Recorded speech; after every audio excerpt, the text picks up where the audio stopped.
What's up? My name's Ayoka, and you're listening to the third episode of Sarcasm and Spice.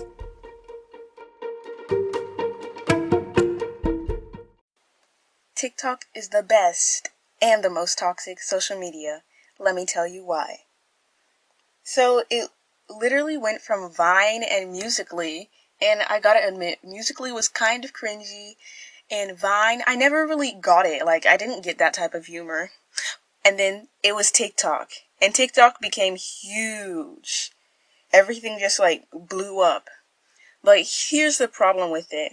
So it's owned by the Chinese government, and some of the stuff is kind of shady. Not the people themselves, not the people in the country themselves, but just some of the way they manage the app.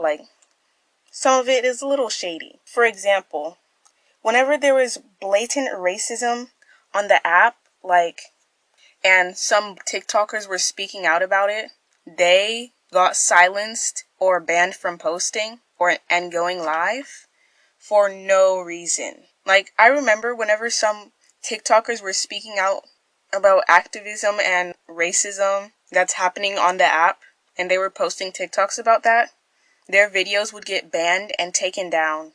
But then I would come across a racist video, and no one has taken that down.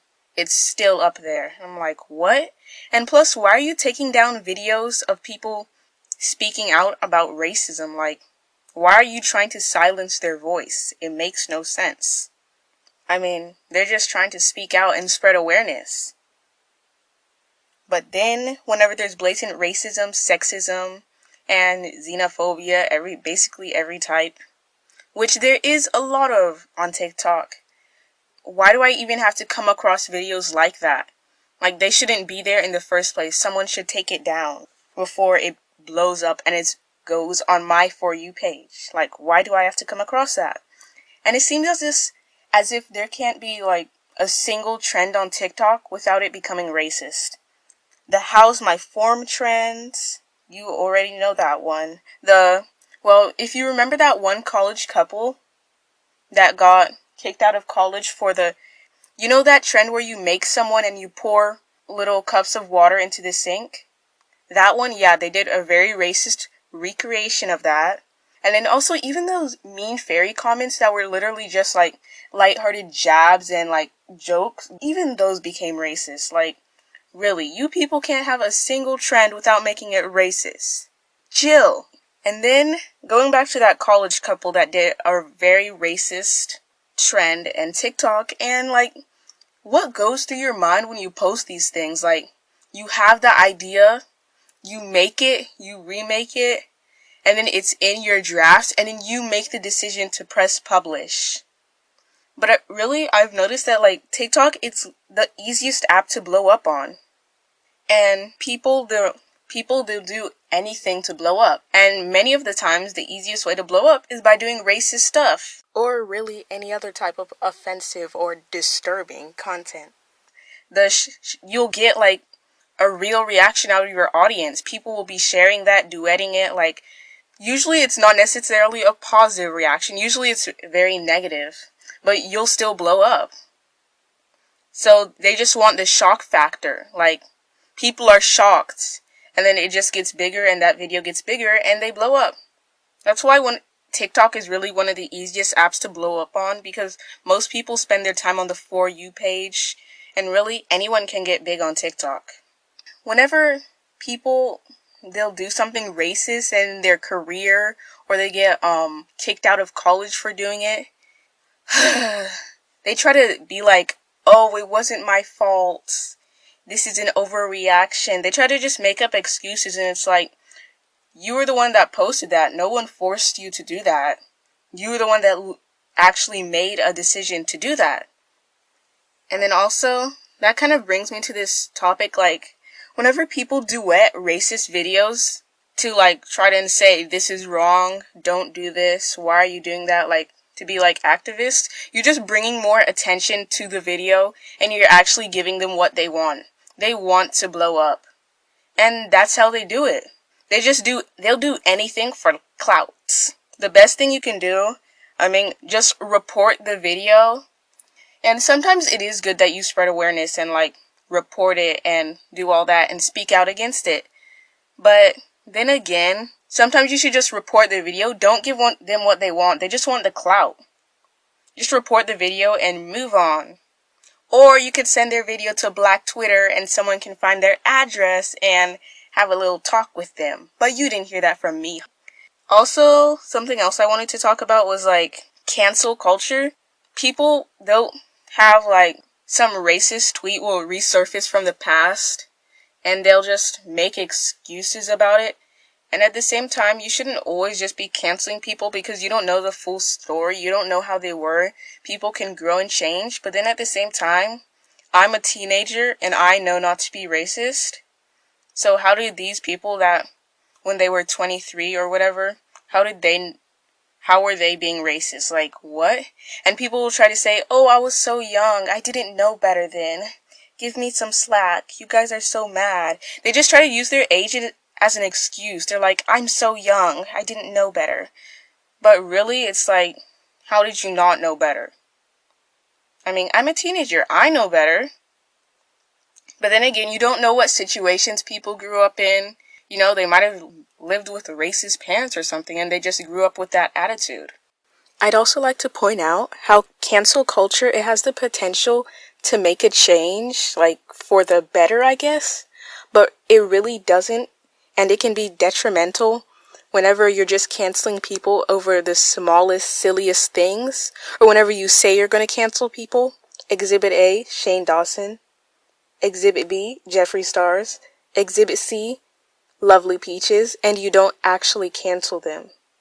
It's just like a waste of time and there's no point to it. But if you actually canceled people who deserve to be canceled, then that's another story. So you never know. You never know the full story. Also, I saw this one clip of an episode from Instant Influencer where James Charles, I think it's like some reality show where people like practice being influencers or something like that.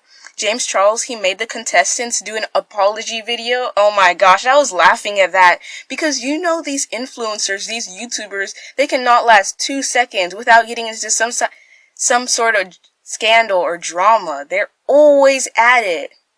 Especially, oh my gosh. Well, I'm not going to say who. I don't want to start anything. But you know who. Many of these people, they're always getting into something. Always, always. So, some good things about TikTok. TikTok is the easiest thing to blow up on. Like, if a trend doesn't start on TikTok, then it'll blow up on TikTok. It'll get big on TikTok. But most trends do start on TikTok. And, like, if you don't have TikTok, then you're kind of out of the loop a bit.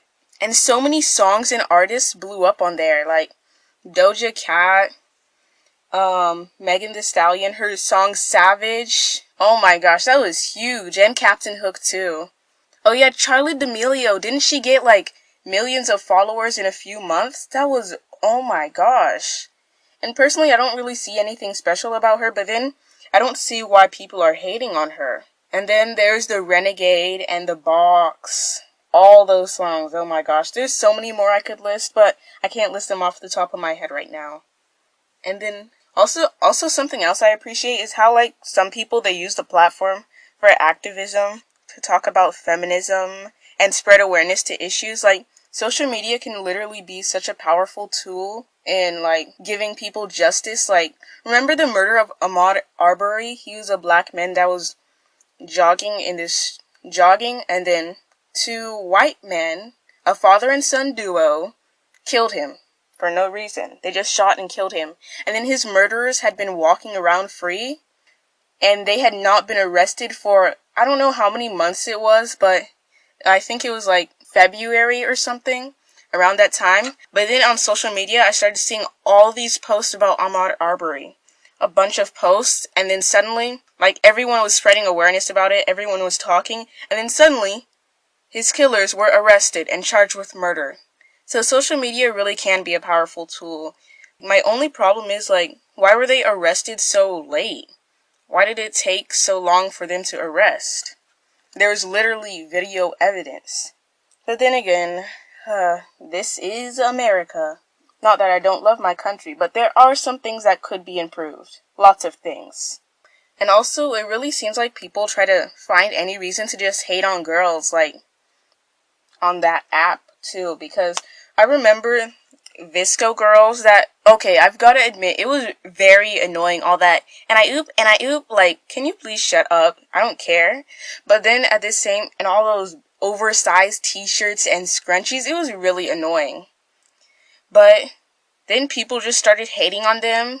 It's like, that's not necessary. You don't need to hate on them. They're literally teenage girls.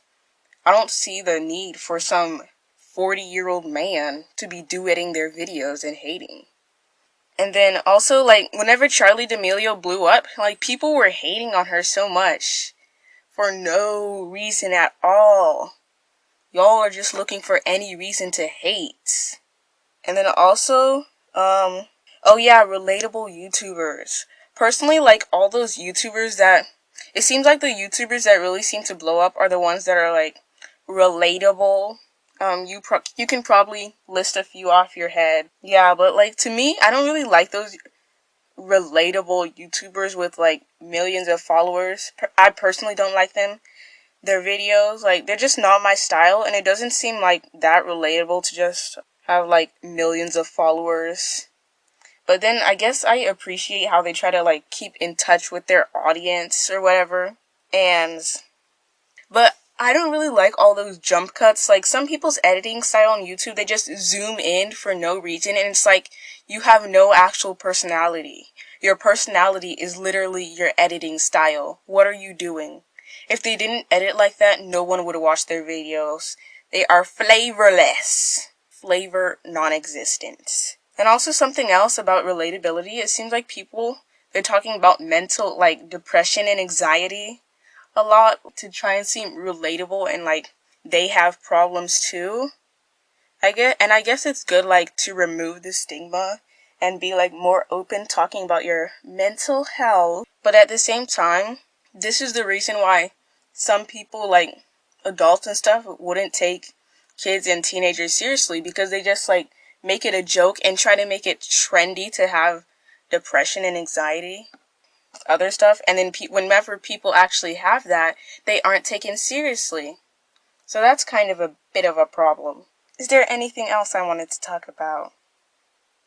Nope, I think that's all. So I think that pretty much wraps it up for the third episode. Thank you for listening. Tune in next time. And if you have any questions or topics you'd like me to talk about, just send them in and I'll answer it and do it. Thanks.